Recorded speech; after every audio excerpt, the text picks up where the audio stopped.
Hi. The way you get started is to quit talking and begin doing.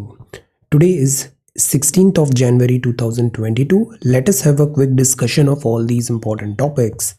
Rapid G K yesterday questions के answers हैं Chandoli national park is in Maharashtra, Bhand Pather Jammu and Kashmir का traditional dance drama है, Hanoi is the capital of Vietnam, Andhra Pradesh में है नेला पट्टू bird sanctuary. ये जो हुंडीज थी ना, ये काइंड ऑफ फाइनेंशियल इंस्ट्रूमेंट होता था, money transfer from one place to another, kind of promissory note. एक फाइनेंशियल इंस्ट्रूमेंट होता था जो मेडिवल इंडिया में था। ये ट्रेड और क्रेडिट ट्रांजैक्शंस का हवाला करता था।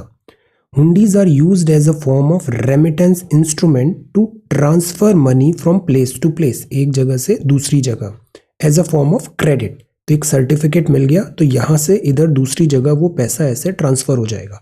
सो this is hundis, medieval system. Then आज के सवाल हैं, which battle proved decisive in the Anglo French rivalry in India? Anglo French rivalry in India. Do or die is the famous slogan given by whom? Permanent revenue settlement of Bengal was introduced by whom? Who started the first English newspaper in India? Who founded the Home Rule League in Madras in 1916 AD? So these are 5 questions for today. आज की vocabulary है exertion. Exertion मतलब होता है तनाव, physical और mental effort. Egregious का मतलब होता है प्रबल है, आउटस्टैंडिंगली बैड है, शॉकिंग है, शॉकिंग, अपैलिंग, हॉरिफिक। सेलुब्रियस का मतलब होता है वो हेल्थ गिविंग है, हेल्दी है, स्वास्थ्यप्रद है। इनस्क्रूटेबल का मतलब होता है गूढ़, इम्पॉसिबल टू अंडरस्टैंड और इंटरप्रेट। प्रोफ्लिगेट का मतलब होता है अपव्यय, रेकलेसली एक्स्ट्रावेगेंट वे में वेस्टफुल खर्चा करना, एक्स्ट्रावेगेंट स्पेंड थ्रिफ्ट। सो ये वोकेबुलरी वर्ड्स हैं आज के लिए। If you come across any other important word, write down that word along with its meaning in the comment section down below. अच्छी वोकेबुलरी बहुत ज़रूरी है। सो आज का रेफरेंस मटेरियल है दिस द हिंदू। आज संडे है तो आज आंसर राइटिंग नहीं होगा। So this is Election Commission extends ban on rallies in 5 poll bound states till January 22। Covid का थ्रेट है, कफ एंड कोल्ड भी है, सर्दी हो रही है, because of this temperature plummet हो गया है। So take very good care of yourself. तो अभी इलेक्शन कमीशन है, फ्री एंड फेयर इलेक्शन कराना उसका मैंडेट होता है। कल ही हमने इस पे आंसर राइटिंग भी किया था। सो इसने ये रिस्ट्रिक्शंस लगा दिए हैं इलेक्शन कमीशन ने कि अभी जो रैलीज हैं या फिर जो गैदरिंग है वो रिस्ट्रिक्टेड फॉर्म में होगा because of this Omicron Covid threat. तो यहाँ पर पॉलिटिकल पार्टीज़ को केवल indoor meeting up to 300 people होगा, 50% of the venue's capacity. Physical rally, road show, pad yatra, procession, vehicle rallies, ये सब अभी के लिए बैन है 22 जनवरी तक। कॉम्प्रिहेंसिव रिव्यू भी होगा प्रेजेंट स्टेटस का, प्रोजेक्ट्स की, कोविड-19 का पैंडेमिक किस डायरेक्शन में जा रहा है। जो इलेक्शन कमीशन है वो कंसिडर कर रहा है state disaster management authority. Syllabus में लिखा हुआ है डिजास्टर मैनेजमेंट, और जो कोविड है ये काइंड ऑफ डिजास्टर है। तो स्टेट डिजास्टर मैनेजमेंट अथॉरिटी की जो गाइडलाइंस हैं, रिस्ट्रिक्शंस हैं, स्टेट स्पेसिफिक है, उसको भी यहाँ पे फॉलो करना है। दूसरी जो गाइडलाइंस हैं वो ये है कि nomination, ban on victory procession, allotment of double the usual air time on Doordarshan and All India Radio, so that उनको एक्यूरेट पूरा अप्रोप्रिएट टाइम मिल जाए अपना पॉलिटिकल जो बातें बोलनी है उसका। तो दैट इज़ वाई डबल भी कर दिया है air time, Doordarshan and All India Radio. तो this is other guidelines. Alright, so ये बात है enforcing compliance. This is again very important because free and fair election कराना बहुत ज़रूरी होता है। So this is EC. अब जो नेक्स्ट है वो है this fight club leaving the arena. ये विलेजर्स हैं मोरीगांव डिस्ट्रिक्ट में। Buffalo take back home. District administration ने सस्पेंड कर रखा है bull fight, traditional bull fight. क्यों? क्योंकि कोविड-19 का स्कैर है। Bull fights are a big draw during Magh Bihu festivities. तो अभी मंडे जो नेक्स्ट आंसर राइटिंग होगा, हम एक नोट तैयार करेंगे हार्वेस्ट फेस्टिवल्स में। तो ये जितने माघ बिहू है, एक मैंने पिक भी शेयर किया था टेलीग्राम में कि इंडिया में harvest festivals different part of India में डिफरेंट नाम से सेलिब्रेट होते हैं। So will prepare one compilation. This is again very very important. Leaving the arena, fight club. Daily कोविड-19 के केसेस हाई हैं 305. These numbers are not good. Take very good care of yourself. Kohli steps down as test captain. Wonderful test captain रहा है Kohli. 40 wins in 68 matches. Excellent track record रहा है. तो Kohli steps down as test captain. Unexpected weather led to chopper crash. This is about CDS का chopper crash. तो court of inquiry ने rules out किया है सैबोटाज मतलब कुछ एक्सटर्नल दिस रॉन्ग डूइंग्स नहीं हुई है. ये जो एक्सीडेंट हुआ है वो हुआ है because of controlled flight into terrain. ये टेक्निकल टर्म होता है CFIT, controlled flight into terrain. मतलब कि जो पायलट है वो फुल कमांड में है हेलीकॉप्टर के. हेलीकॉप्टर में किसी भी टाइप का टेक्निकल कुछ फ्लॉ नहीं आया है, किसी भी टाइप का इंटरनल एक्सटर्नल सैबोटाज नहीं हुआ है. But because of this external environment से डिसओरिएंटेशन हो गया है पायलट का. तो पायलट को समझ में नहीं आ रहा है कि प्लेन किस डायरेक्शन में जा रहा है या फिर एक्सटर्नल फैक्टर्स कैसे हो रहे हैं. तो वो विद कंट्रोल ही हेलीकॉप्टर को क्रैश कर देता है. क्रैश इन द सेंस किसी ऑब्जेक्ट से टकरा जाता है, ट्री या फिर यहाँ पे पहाड़ वगैरह भी थे, वैली थी. तो this is called controlled flight into terrain, CFIT. तो कोर्ट ऑफ इंक्वायरी ने ये मैकेनिकल फेलियर के लिए मना किया है, सैबोटाज नेग्लिजेंस के लिए भी मना किया है, रूल्ड आउट है. एक्सीडेंट प्रॉबेबली हुआ बिकॉज ये जो वैली थी यहाँ अचानक वेदर चेंज हुआ, क्लाउड आ गए. क्लाउड्स होने के कारण जो पायलट थे उनको समझ नहीं आया कि किस डायरेक्शन में है एंड ऑल. तो उसके कारण स्पेटियल डिसओरिएंटेशन के कारण ये एक्सीडेंट हुआ. CFIT, controlled flight into terrain. तो इंडियन एयरफोर्स ने प्रॉपर इसका इंक्वायरी किया, फ्लाइट डेटा रिकॉर्डर देखा, कॉकपिट वॉइस रिकॉर्डर देखा और फिर जो डेटा है इसको हम क्या बोलते हैं, ब्लैक बॉक्स. ऑल्दो ये ब्लैक कलर का नहीं होता है. ब्लैक बॉक्स किस कलर का होता है, आंसर. तो ये फ्लाइट डेटा रिकॉर्डर और कॉकपिट वॉइस रिकॉर्डर है. इसके जो डेटा है उससे ये कंफर्म हुआ कि this is CFIT, controlled flight into terrain. But again ऐसी चीज़ें अवॉइड की जा सकती है. जो स्टैंडर्ड प्रोसीजर है, लाइक पायलट हेलीकॉप्टर पहले क्यों नहीं भेजा, बिकॉज इसमें VVIP ट्रैवल कर रहे थे. वेदर रिलेटेड हम ज़्यादा एक्यूरेट क्यों नहीं, रडार्स एंड ऑल क्यों डिटेक्ट नहीं कर पाए. These things we need to work out. इस पर हमें वर्कआउट करना चाहिए. So this is court of inquiry rules out sabotage. अब इस टाइप की जो न्यूज़ आती है ना, जिस दिन न्यूज़ ब्रेक होती है बहुत सारी थ्योरीज आती है, डिफरेंट वर्जन्स आते हैं. हमारा जो एग्ज़ाम कॉन्टेक्स्ट है, we are not news media. हमारा जो एग्ज़ाम कॉन्टेक्स्ट है ना, तो हमें ऐसी चीज़ों में जब वेल सेटल्ड हो जाए न्यूज़ तब उसके बारे में बात करना चाहिए. That is why at times we show certain patience कि let us get this official version. Indian Air Force का ऑफिशियल वर्जन क्या बोल रहा है. Unnecessary rumour mongering and all में हमें नहीं पढ़ना चाहिए. So this is Indian Air Force का official inquiry version. Then army to keep status quo on border intact. अब इसमें भी जो ऑफिशियल वर्जन्स आ रहे हैं, हमारा चीफ ने क्या कहा कि our patience is sign of our self confidence. Patience को वीकनेस नहीं समझना चाहिए. Patience is a sign of self confidence. No one should make the mistake of testing it. Message loud and clear है. कोई भी स्टेप चाइना लेगा unilaterally border को change करने का, स्टेटस को चेंज करने का, तो हम वहाँ पे बिफिटिंग रिप्लाई देंगे. ये 74th आर्मी डे पे आर्मी चीफ जनरल MM नरावाने साहब ने क्लियरली बताया. आर्मी के para troopers showcased new combat dress at the army day parade. अभी एक नया ड्रेस है, कैमोफ्लेज जो होती है कॉम्बैट वाली, उसका एक नया वर्जन आ रहा है, तो वो भी यहाँ पे डिस्प्ले हुआ. पैरा ट्रूपर्स क्या होते हैं, answer SSB. What are para troopers. So this is child welfare key in custody battle. Legal rights of parents irrelevant in such cases.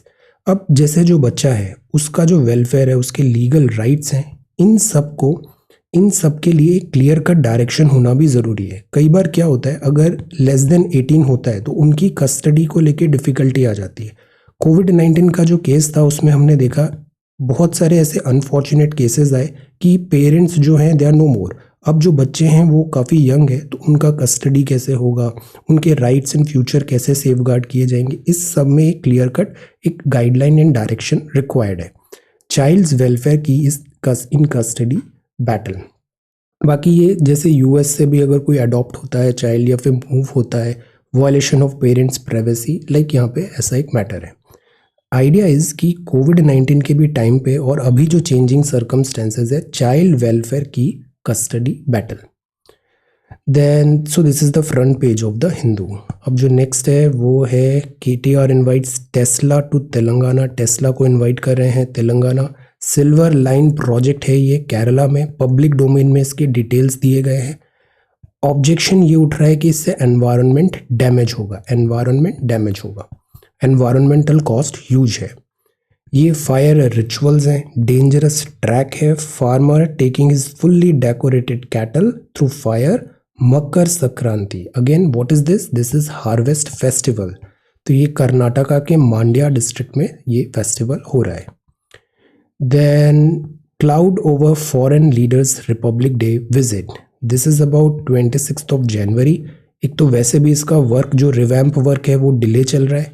Second, यहाँ पे फॉरेन लीडर्स को इनवाइट किया गया था। फॉरेन लीडर्स कहाँ के? सेंट्रल एशियन कंट्रीज के। अब कोविड-19 का भी थ्रेट है, ओमिक्रॉन भी है। सेकंड जो पॉइंट है वो ये है कि यहाँ कजाकिस्तान में अभी टर्मोइल जैसी सिचुएशन थी। तो इस पूरे बैकड्रॉप में वो क्या इंडिया आएंगे या नहीं आएंगे? This is a question. Second, अगर हम सेंट्रल एशियन की रीच बढ़ा रहे हैं तो इन कंट्रीज के साथ क्लोजर टाइज हमारे रिक्वायर्ड है। तो फॉरेन लीडर्स अगर इन केस नहीं भी आए तो पॉसिबल है कि वर्चुअल कुछ ऐसा प्रोग्राम तो होगा वीडियो कॉन्फ्रेंसिंग के ऊपर पैंडेमिक सिचुएशन के बैकड्रॉप में। So this is there, let us see. कुछ ही दिनों में यहाँ पे क्लैरिटी आ जाएगी। एक और डिसीजन यहाँ पे ये हुआ है कि जनवरी 23 से हम सेलिब्रेशन सब स्टार्ट करेंगे। Why 23? Because Subhash Chandra Bose ji named Parakram Diwas 20 जो 3rd है वो बर्थ एनिवर्सरी भी है, तो उसको अब बोला जाएगा पराक्रम दिवस। ओके, तो दिस इज न्यू डेवलपमेंट। बाकी सेंट्रल जो विस्टा रिवैम्प भी थोड़ा डिले चल रहा है। लेट अस सी, कुछ ही दिनों में यहाँ पे क्लैरिटी आ जाएगी।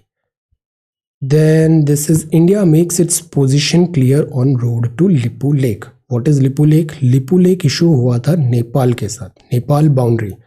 यहाँ एक नेपाल ने पुराना मैप लेके आया और बोला ये लिपू लेक वाला एरिया जो है वो नेपाल को बिलोंग करता है। इंडिया जो है वो लिपू लेक में रोड कंस्ट्रक्शन जो है इसको बॉर्डर इंफ्रा स्ट्रेंथन कर रही थी। किस बैकड्रॉप में? चाइना को काउंटर करने के लिए। तो नेपाल एक पुराना वर्जन मैप का लेके आया और कुछ पॉलिटिकल स्टेटमेंट्स भी आए कि this Lipulekh belongs to like older Nepal, like that. तो एक्चुअली यहाँ पर जो डीमार्केशन है उस पर थोड़ा एम्बिग्यूटी थी। इंडिया ने अपना स्टैंड क्लियर रखा है कि दिस लिपू लेक जो एरिया है और इंडिया का जो भी अप्रोच है ये पूरा well with in the reach of India है। इंडियन एम्बेसी ने कहा कि इंडिया का अनएम्बिगुअस पोजीशन कि ऐसा कुछ अनएम्बिगुअस नहीं है, we are very much clear कि this area belongs to India. तो ये बात है। बॉर्डर रोड ऑर्गेनाइजेशन होती है BRO क्या करती है? सारे बॉर्डर इंफ्रास्ट्रक्चर को डेवलप करती है। मानस खंड जो है गेटवे है मानसरोवर का, ये यूज होता है for Mansarovar pilgrim visit. So that is why इस रोड को एक्सपैंड स्ट्रेंथन किया था बाय बॉर्डर रोड ऑर्गेनाइजेशन।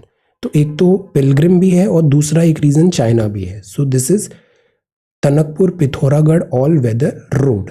तो लिपू लेक तक बना है और इसको फर्दर ऐसे एक्सपैंड भी किया जाएगा। Nepal is again friendly ties रहे हैं इंडिया के हमेशा नेपाल के साथ। So that is why this is important. Assembly had fewer sittings than parliament. तो इस बार जो सिटिंग्स हैं वो काफ़ी कम हुई असेंबली की, पार्लियामेंट। और दूसरी बात आती है एफिशिएंसी। डिस्टर्बेंसेस बहुत होते हैं, फॉर इतने डिस्टर्बेंसेस होने के कारण प्रोडक्टिविटी है पार्लियामेंट की, it is on decline.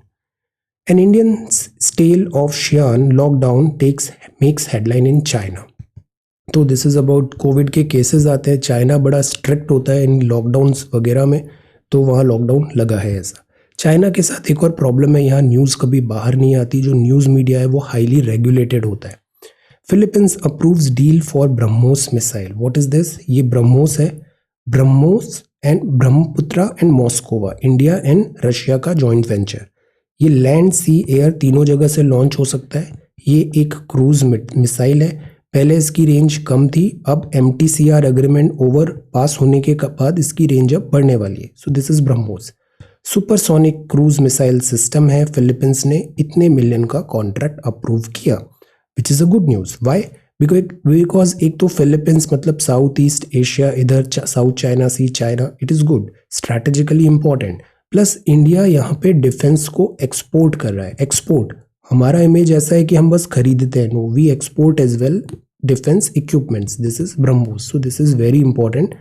Head of procuring entity ने यहाँ पे बताया फिलीपींस नेवी इसको यूज करेगी, so this is a good development, BrahMos. Jaishankar साहब and this Rajapaksa review loans to help Sri Lanka. Sri Lanka में बड़ा डिस्ट्रेस चल रहा है, लोन फाइनेंशियल इसका सिचुएशन ठीक नहीं है, चाइना के डेट ट्रैप में फंस गया है। तो इंडिया यहाँ पर हेल्प करेगा, असिस्टेंस देगा, फूड, मेडिसिन, फ्यूल, इन सब के इम्पोर्ट के लिए कुछ वहाँ पे लोन्स प्रोवाइड करेगा। क्रेडिट फैसिलिटी 1.5 बिलियन का यहाँ पे श्रीलंका को प्रोवाइड करने का प्रोविजन है। This is there. Hate speech will impact security, army veterans ने कहा। सी, हेट स्पीच नहीं होना चाहिए, इस चीज़ को एनकरेज भी नहीं करना चाहिए। एक्चुअली जो डिजिटल मीडिया होता है ना, इधर क्या होता है कि भड़काऊ बातें ज़्यादा टीआरपी मिलती है, ज़्यादा व्यूज़ मिलता है। This is design like this. जैसे रिमेंबर एक मूवी आया था रॉक स्टार, उसमें एक डायलॉग है, नेगेटिविटी ज़्यादा बिकती है। सो बिकॉज ऑफ दिस ये पूरा सिस्टम ऐसा डिज़ाइन है कि ये चीज़ें ज़्यादा ट्रेंड होती है, ज़्यादा फ्लोट होती है, बट इसके कॉन्सिक्वेंसेस होते हैं। कॉन्सिक्वेंसेस क्या होते हैं कि ये जो हमारा सोसाइटी का फैब्रिक है उसको वीकन करता है ये। सो द पॉइंट इज कि इधर दो चीज़ होनी चाहिए। पहला तो होना चाहिए रेगुलेशंस, रूल्स, लॉज कि सच टाइप ऑफ कंटेंट, जैसे कल परसों ही हमने पढ़ा आईपीसी की अलग अलग धाराएं, सेक्शंस, उससे इसको चेक किया जाए। तो रूल्स हैं, लॉज हैं, प्लेटफॉर्म जो प्रोवाइडर्स हैं, इलेक्ट्रॉनिक जो डिजिटल प्रोवाइडर्स हैं, उधर भी इंश्योर करने की बात है। अकाउंटेबिलिटी, अभी डिजिटल गाइडलाइन रूल्स भी आया था 2020। But the point is, second जो फैक्टर है वो है अवेयरनेस और जागरूकता लोगों में कि इधर हम इतने गलेबल नहीं हो कि we become a victim of this. So we should not fall into this trap. So एक अवेयरनेस एंड मैच्योरिटी भी जरूरी है। Hate speech will impact security, ये आर्मी वेटरन्स ने कहा। Then this is China Iran start implementing sweeping strategic agreement. तो Beijing ने कहा continue to oppose illegal unilateral sanctions against Tehran. अब चाइना को बड़ा इंटरेस्ट है ईरान में। जो चाबहार पोर्ट भी था हमारा, उसमें चाइना का प्रेजेंस बढ़ता जा रहा है। चाबहार पोर्ट जो हम डेवलप कर रहे हैं ईरान में, चाइना की पोजीशन वहाँ पे स्ट्रांग हो रही है। सेकेंड, हमने एक और न्यूज़ देखा था, इंडियन रेलवे यहाँ पे कुछ प्रोजेक्ट्स कर रही थी, रेलवे लाइन एंड ऑल, वो भी ईरान ने बोला कि हम खुद कर लेंगे। बट कुछ ही दिनों बाद न्यूज़ आया कि जो चाइना है वो बहुत $1 बिलियन का इन्वेस्टमेंट यहाँ पे कर रहा है। So obviously Chinese angle is there. So the point is, China का प्रेजेंस ईरान पर भी बढ़ रहा है और दैट इज वाई ईरान पे जो यूएसए ने सैंक्शंस लगाई है, इस सैंक्शंस का हमें भी डिफिकल्टी होती है ईरान से डील करने पर। इस सैंक्शंस को जो चाइना है वो यहाँ पे काउंटर कर रहा है। Start implementing sweeping strategic agreement, मतलब वो सैंक्शंस को, जो यूएस की सैंक्शंस है यहाँ पे P5+1, बिकॉज ईरान की न्यूक्लियर एम्बिशंस थी, उसको चाइना ओवरऑल यहाँ पर डिनाई कर रहा है। तो this is also one thing. और अपोज कर रहा है illegal unilateral sanctions against Tehran. तो चाइना का इंटरेस्ट ईरान पर भी बढ़ रहा है। This is new development. Russian invasion of Ukraine likely, ये एक और न्यूज़ है। यहाँ अगर ये इन्वेजन होता है तो अगेन डिस्टर्बेंसेज होंगे, जियोपॉलिटिकल कॉन्सिक्वेंसेज होंगे। US coast on tsunami alert after Pacific volcano, waves ने यहाँ पे नेशन टोंगा पे हिट भी किया। सुनामी क्या होता है, सी में ऐसी ह्यूज वेव्स बनने लग जाती है बिकॉज सम डिस्टर्बेंस हुआ बॉटम में या अर्थक्वेक आया, तो एक स्प्लैश बना, वो ऐसे करके धीरे धीरे जैसे शोर की तरफ आता है उसका हाइट एंड इंटेंसिटी बढ़ती जाती है वेव्स की। तो दिस इज कॉल्ड सुनामी। ये जो रिम ऑफ फायर है, यहाँ अर्थक्वेक्स भी बहुत आते हैं और सुनामी भी बहुत आती है। This is science and technology. First news है, कोवैक्सिन बूस्टर का इंक्रीज करती है न्यूट्रलाइजिंग एंटीबॉडी। अब एक नया न्यूज़ है कि कोवैक्सिन जो है उसका बूस्टर डोज काफ़ी हेल्पफुल होगा, बेनिफिशियल होगा, एंटीबॉडीज़ को न्यूट्रलाइज, एंटीबॉडीज़ हैं उसमें, गुड। अब इसमें बहुत ज़्यादा डिटेल में नहीं जाना है। भारत बायोटेक एंड आईसीएमआर ने ये एविडेंसेस भी प्रोवाइड कर दिए, स्टडी भी दे दिया, it's well good. Ultra fast sequencing, ये जो स्नैपशॉट है, अगेन एक स्टडी है स्टैनफोर्ड स्कूल ऑफ मेडिसिन का, गिनीज वर्ल्ड रिकॉर्ड बना है फास्टेस्ट जीनोम सीक्वेंसिंग टेक्निक का। जीनोम सीक्वेंसिंग जैसे जो हमारा बॉडी है सब डीएनए वगैरह में सीक्वेंसिंग होती है, तो जैसे जीनोम सीक्वेंसिंग से क्या होता है हम यूनिकली बहुत सारी चीज़ें आइडेंटिफाई कर पाते हैं। इसमें काफ़ी टाइम लगता है जीनोम सीक्वेंसिंग में, तो अभी एक नया टेक्निक है कि 2 मिनट में पूरा जीनोम सीक्वेंसिंग वहाँ पे आ जाएगा। So this is ultra fast sequencing, good. Slush on the moon, slush on the moon, तो जो मून है, मून क्या है, एक सैटेलाइट है, अर्थ का नेचुरल सैटेलाइट। मून पे भी आपको बहुत सारे यहाँ पे लैंडफॉर्म्स नज़र आते हैं, तो ऐसे ही एक लैंडफॉर्म है जो क्रस्ट है, मतलब अपर लेयर ऑफ मून है। यहाँ पे रिवर्स टाइप मैग्मा फैला होगा, लिक्विड मैग्मा 100 मिलियन ईयर में, स्लश टाइप बना होगा, मतलब सॉलिड लिक्विड ऐसे मिक्स, और फिर वो सॉलिडिफाई हो गया। तो एक रिसर्च में पता लगा है कि ऐसा स्लश मून पे होगा। ये जो मून है ना, मून का हम हमेशा एक ही साइड देखते हैं, दूसरा साइड हम कभी नहीं देख पाते। और ये जो हम बोलते हैं ना मून पे लाइक जो ब्लैक स्पॉट्स दिख रहे हैं, these are basically craters. Moon because satellite है तो ये खुद का एनर्जी तो है नहीं, इसके पास लाइट एमिट नहीं करता।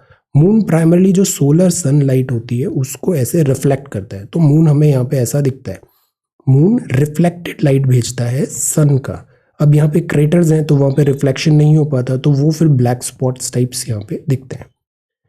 6th warmest year, so this is again a worry. 2021 जो है वो 6th वार्मेस्ट ईयर देखा गया, 0.85 डिग्री सेंटीग्रेड ज़्यादा था, तो this is again a cause of worry, global warming. Mystery of mutation, virus देखते हैं ना, म्यूटेट हो गया। म्यूटेट हो गया मतलब जो लिविंग होता है वो अपना कैरेक्टरिस्टिक्स चेंज करता है। मिस्ट्री ऑफ म्यूटेशन, डीएनए अगर डैमेज है, लेफ्ट अनरिपेयर्ड है, तो ऐसा कुछ म्यूटेशन भी कुछ फ्लावर्स वगैरह में देखने को मिला, फ्लावरिंग वीड में। तो this is also one study. ऐसी स्टडी जो आती है इनकी डायरेक्ट यूटिलिटी तो नहीं होती, बट ये डायरेक्शन बताती है कि किस तरफ हमारा साइंस प्रोग्रेस हो रहा है, साइंस प्रोग्रेस हो रहा है। अब जैसे ये विटामिन डी है, विटामिन डी प्राइमरली मिलता है हमें सनलाइट से। विटामिन डी का काफ़ी डेफिशिएंसी हो रहा है, वाई? बिकॉज एक तो लॉकडाउन कल्चर के कारण वर्क फ्रॉम होम है, बाहर आउटडोर एक्सपोजर नहीं है, सनलाइट जो सेडेंटरी लाइफस्टाइल हो गई है हमारी। Vitamin D is very very important, ये नॉर्मल फंक्शनिंग ऑफ बॉडी के लिए ज़रूरी है। मसल्स जो हैं वो स्टार्व हो जाती है इन the absence of vitamin D, और मसल स्ट्रेंथ कम होती है तो ओवरऑल बॉडी स्ट्रेंथ कम हो जाती है। So this is also one study mice में हुआ है। स्टडी ने एग्जामिन किया molecular nature muscle dysfunction mice में in the absence of vitamin D. तो this is also the muscle wasting हो रही है, सेल्स प्रॉपर वर्क नहीं कर पा रहे। So that is why balanced diet, sunlight, laughter, purpose, these all things are very important in life. Vitamin D. Then when it itches you scratch, यहाँ primarily बताया ये इचिंग क्यों होती है। एल्डरली जो पीपल होते हैं उनमें ये ज़्यादा दिखता है, वाई? वो प्रोन होते हैं chronic condition that manifest as itching. तो ये स्क्रैचिंग जैसा फील होता है हमें, बैक्टीरियल होता है, कई बार कुछ इन्फेक्शन हो जाता है, स्किन में इन्फेक्शन हो जाता है, तो वी फील इचिंग। ये ट्रबल कर रहा है, तो एक यहाँ पे नाम लिखा है प्रूरिटस, प्रूरिटस इच, ये परसिस्ट होता है, ये जो होता है प्रूरिटस।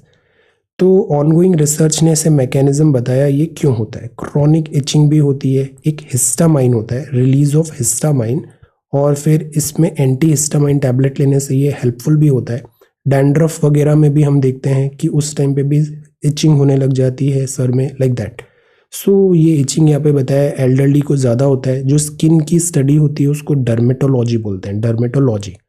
अब फैक्टर्स क्या हैं इचिंग के, वो हैं प्रूरिटोजीन्स, प्रूरिटोजेंस, प्रूरिटोजेंस। ये टिश्यूज होते हैं, सेंसिटिव होते हैं, itch skin, mucous membranes, cornea of the eye यहाँ पर होते हैं, और ये इम्पैक्ट होता है तो हमें इचिंग होने लग जाती है।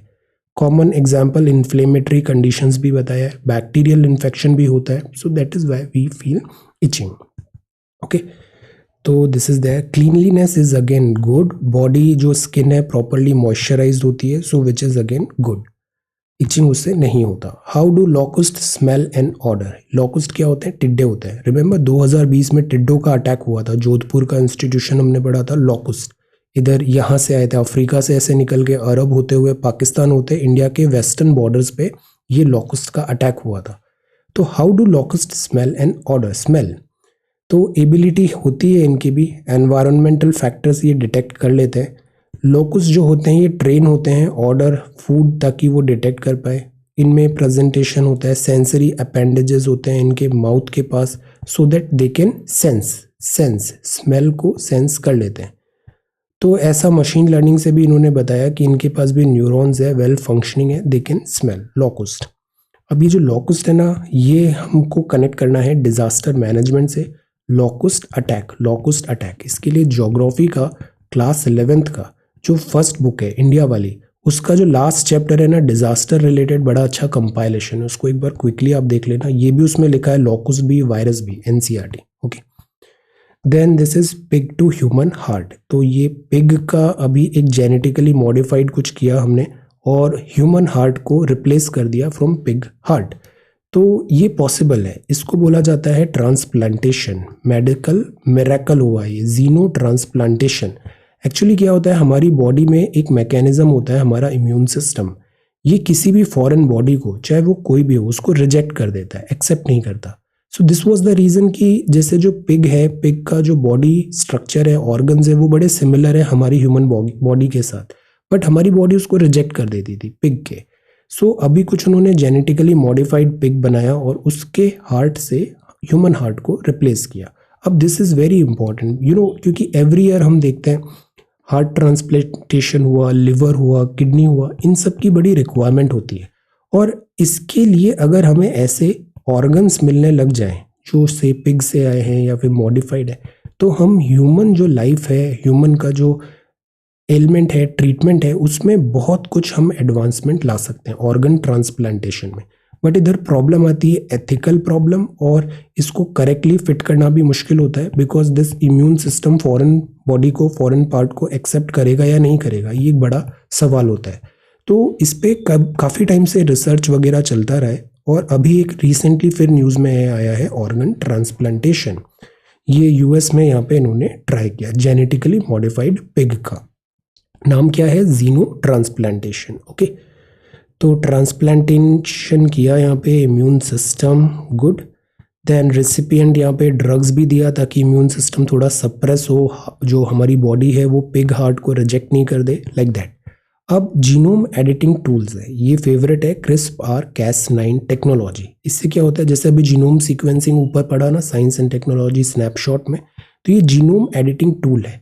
इससे जो जीनोम का सीक्वेंस है उसमें हम कट्स लगा सकते हैं, उसमें एडिटिंग कर सकते हैं, स्पेसिफिक जीन्स हटा सकते हैं। तो this is CRISPR-Cas9 genome editing tools. Necessary modification कर सकते हैं पिग के इसमें, सो दैट हमारी बॉडी फिर उसको रिजेक्ट नहीं करे, इस टाइप के चेंजेस हम ला सकते हैं। तो ये जेनेटिकली मॉडिफाइड पिग बनेगा। इसका कोई सर्टेन हमने डीएनए रिमूव कर दिया, इंजीनियर्ड कर दिया इस टेक्निक से। इससे पहले हमने जैसे क्लोन्स भी बनाए थे, डॉली नाम की जो शीप थी, एम्ब्रियोज इसमें इम्प्लांट किए थे सरोगेट मदर में। गेस्टेशन पीरियड इसमें केवल 114 डेज का था। द पॉइंट इज कि अभी इस डायरेक्शन में मूवमेंट हो रहा है। ऑर्गन्स, ह्यूमन ऑर्गन्स क्या हम बना सकते हैं इस तरीके से लेबोरेटरी में। इससे हम सोचिए कितने सारे लोगों की लाइफ को यहाँ पे सेव भी कर सकते हैं। अब इसमें प्रॉब्लम क्या आता है, एक तो एथिकल है और दूसरा दिस मेडिसिन, हमारी मेडिकल साइंस इतना एडवांस्ड हुआ है या नहीं हुआ है इसको करेक्टली एग्जीक्यूट करने के लिए। ओके, अब ये है WTO verdict on sugar. Why is India challenging WTO verdict on sugar? तो कल ही हमने देखा था कि जो पॉलिसी होती है सब्सिडी की, ये कई बार अप्रिशिएट नहीं की जाती है WTO द्वारा। वाई? बिकॉज WTO को लगता है ये ट्रेड डिस्टॉर्शन हो रहा है। तो WTO का डिस्प्यूट सेटलमेंट पैनल ने रूल किया है कि इंडिया में जो शुगर प्रोडक्शन है उसको हम सब्सिडाइज करते हैं, ये अगेंस्ट है general agreement on tariff and trade, GATT के। ये एक इंटरनेशनल ट्रेड का रूल है, जो सब्सिडी ऑन शुगर है वो इसके अगेंस्ट है। देन न्यूज़ ये है कि हमारे यहाँ लिमिट WTO ट्रेड रूल्स की होती है। जैसे क्या होता है, सब्सिडी जैसे हम देते हैं, MSP भी हम देते हैं, तो WTO में एक डायरेक्शन है कि 10% से ज़्यादा नहीं होनी चाहिए total value of sugar production. 100 रुपये का टोटल प्रोडक्शन हुआ शुगर का, तो 10 रुपये से ज़्यादा सब्सिडी नहीं होनी चाहिए, D minimus. These countries believe subsidies offered by India have led to increased production of sugar। और हम ज़्यादा सब्सिडी देते हैं तो फार्मर्स को शुगर प्रोड्यूस करना हेल्पफुल लगता है, बेनिफिशियल लगता है, वो ज़्यादा शुगर प्रोडक्शन होता है। ज़्यादा प्रोडक्शन होता है, डिमांड उतनी है नहीं, तो क्या होता है, प्राइस ग्लोबल मार्केट में शुगर की कम हो जाती है। तो जो ब्राज़ील जैसी कंट्री है, जो भी शुगर बाउल है, वो इस पे ऑब्जेक्शन उठाती है। ग्लोबल मार्केट डिस्टॉर्ट होता है because of subsidy. So this is one reason WTO ने बोला। ओके, अब WTO ने इंडिया को बोला है कि डोमेस्टिक स्कीम्स हैं आपकी, ये गैट के अगेंस्ट है। इंडिया बोल रहा है कि वी विल कंटिन्यू, क्योंकि हमारे यहाँ जो एक तो MSP भी है, प्लस हम शुगर के लिए फेयर एंड रिन्यूमरेटिव प्राइस भी देते हैं। हम ये भी कोशिश कर रहे हैं कि जो शुगर केन है, MSP सरकार के बजाय जैसे शुगर मिल्स भी उसको खरीद रही है, तो वो भी एक पर्टिकुलर प्राइस पे खरीदे। जैसे अभी 290 इन्होंने पर क्विंटल हाईएस्ट एवर FRP लगाया था। तो India mandate the minimum price at which sugar mills can buy sugar cane from farmer. Minimum price ये जो है ना, ये सिमिलर टू MSP है, जो 23 क्रॉप्स का हमने पढ़ा था, मिनिमम सपोर्ट प्राइस। तो अकॉर्डिंग टू WTO 10% से ज़्यादा नहीं होनी चाहिए सब्सिडी, और इस बात पे यहाँ पे ऑब्जेक्शन होता है। अब प्रॉब्लम ये है कि शुगर मिल्स भी डेट ट्रैप पे है। Consumer demand for sugar has remain stagnant, तो this is also one thing, demand कम हो रही है। काफ़ी सारी जो शुगर केन जो मिल्स हैं वो शट डाउन हो गई है। शुगर केन मिल के सेक्टर को हेल्प करने के लिए गवर्नमेंट ने बोला कि चलो शुगर केन का सप्लाई अच्छा हो रहा है, तो शुगर केन का जो सप्लाई का है इसको मिक्स कर दिया जाता है बायोफ्यूल में, बायो इथेनॉल में, शुगर केन ब्लेंडिंग। इससे प्रॉब्लम ये सॉल्व हो जाएगी कि शुगर केन मिल के पास जो एक्सेस सप्लाई आ रहा है वो सॉल्व हो गया। एट द सेम टाइम हमारा जो क्रूड ऑयल का इम्पोर्ट है उसमें हमें हेल्प मिलेगा। तो असिस्टेंस ज़रूरी है शुगर मिल को भी। बहुत सारे लोग यहाँ पे एम्प्लॉयड हैं, लोन का डिफ़िकल्टी है, तो हम यहाँ पे ये कंटिन्यू रखेंगे। WTO का जो एपेलेट बॉडी है वो भी अभी इंडिया को बोल रहा है कि कॉम्प्लाई करो दिस सब्सिडी मैकेनिज्म को। लेट अस सी, इस पे भी अभी और क्लैरिटी आएगा। Right now what should be knowing is what is MSP, fair and remunerative price क्या होती है, सब्सिडी कंटिन्यू होना चाहिए या नहीं, MSP as a policy decision होना चाहिए, या फिर MSP को लीगलाइज करना चाहिए, जिस पे अभी प्रोटेस्ट भी हो रहे हैं। सेकेंड, WTO का हमने पहले भी पढ़ा है, डी मिनिमस क्या होता है। WTO से रिलेटेड हमने पढ़ा है कि क्यों ज़रूरी है जो ट्रेड डिस्टॉर्शन प्रैक्टिसेस हैं उसको भी चेक किया जाए। This is one thing, GATT। Then how has the process to measure TRP improve. What is TRP? TRP होता है टेलीविज़न रेटिंग। ये पॉइंट्स होते हैं कि कौन सा न्यूज़, कौन सा चैनल ज़्यादा देख रहे हैं, व्यूवर्स किसको ज़्यादा पसंद कर रहे हैं, तो वो TRP होता है। TRP अगर किसी चैनल की अच्छी होती है तो मतलब ज़्यादा व्यूज़ उस चैनल को मिल रहे हैं, तो वहाँ पे एडवर्टाइजमेंट ज़्यादा आएंगे। एडवर्टाइजमेंट ज़्यादा आएंगे तो TV चैनल्स जो होते हैं उनको प्रॉफिट होगा, बिकॉज प्राइमरली जो उनकी अर्निंग होती है वो एडवर्टाइजमेंट से होती है। अब इस व्यूज़ को बढ़ाने के लिए जो TV चैनल्स हैं, बिकॉज जो एडवर्टाइजमेंट है वो व्यूज़ पे बेस्ड है, TRP पे बेस्ड है, तो TV चैनल्स क्या करते हैं, TRP को टिंकर करते हैं, TRP को ऑल्टर करते हैं, और इस तरीके से ये फिर अनफेयर प्रैक्टिसेस हो जाती है। तो अभी एक स्कैंडल भी आया था जिसमें TRP को कुछ न्यूज़ मीडिया ने ऐसे ऑल्टर किया था, उसको टिंकर किया था, तो विच इज़ रॉन्ग।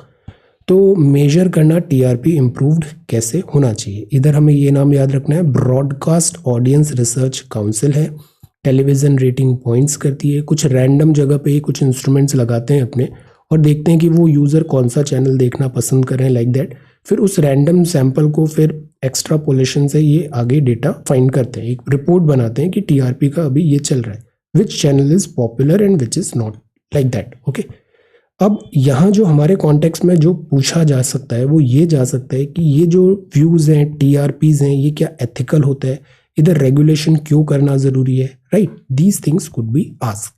जो सिलेबस होता है ना हमारा, जो स्पेशली जैसे सिविल सर्विसेज का भी आप सिलेबस देखो, हमें ना एक बहुत जनरलिस्ट एटीट्यूड ज़्यादा फायदे में रहता है। जनरलिस्ट मतलब ओपिनियंस होने चाहिए, सोच का डायरेक्शन होना चाहिए, बेसिक्स आपको सारे पता होना चाहिए। एट टाइम स्टूडेंट्स क्या करते हैं कि एक टॉपिक देख लिया, उसमें वो R&D कर देते हैं, बहुत फाइन डिटेल्स एंड इसमें चले जाते हैं, not required.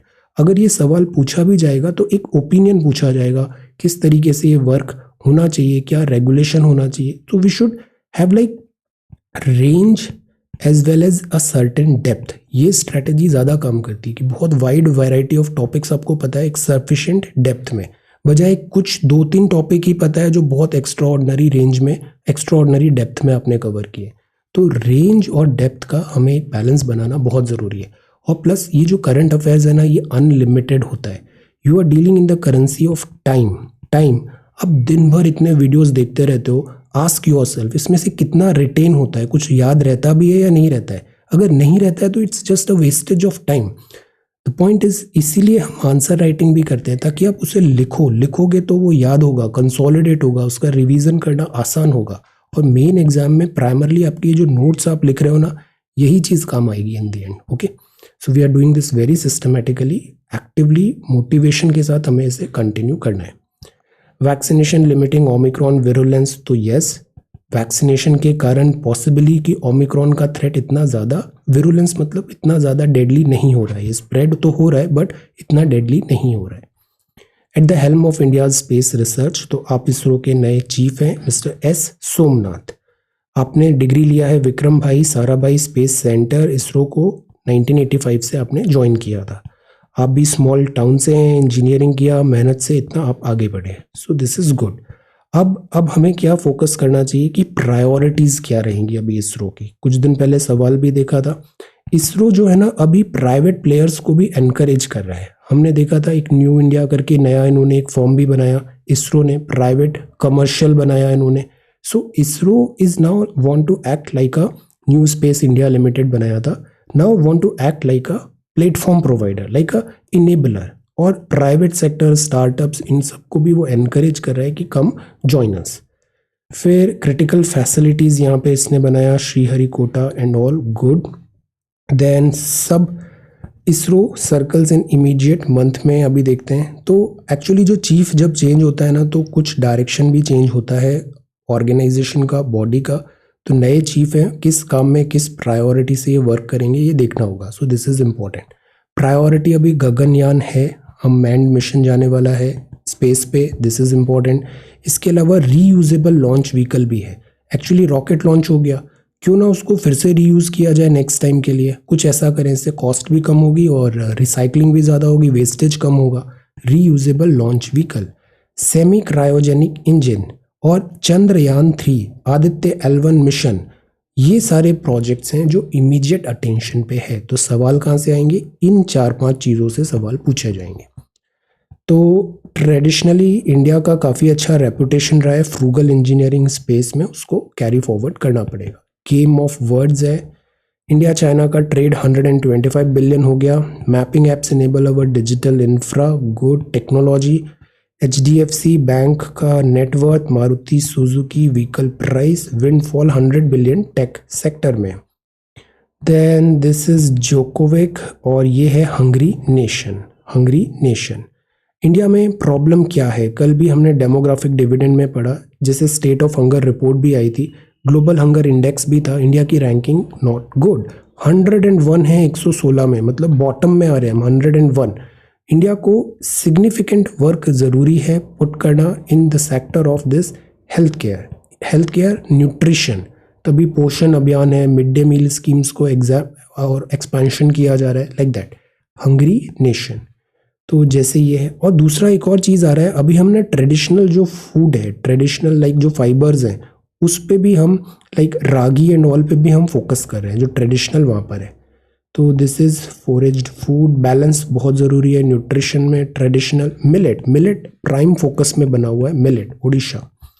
Then short supply है, कोविड का भी है, swing fate and hard scrabble life water foods. So this is about the Hindu newspaper. सो आज 16th है, आज आंसर राइटिंग नहीं है, संडे मतलब revision consolidation. Alright, so thank you so much for watching this video, take care, study well and be safe.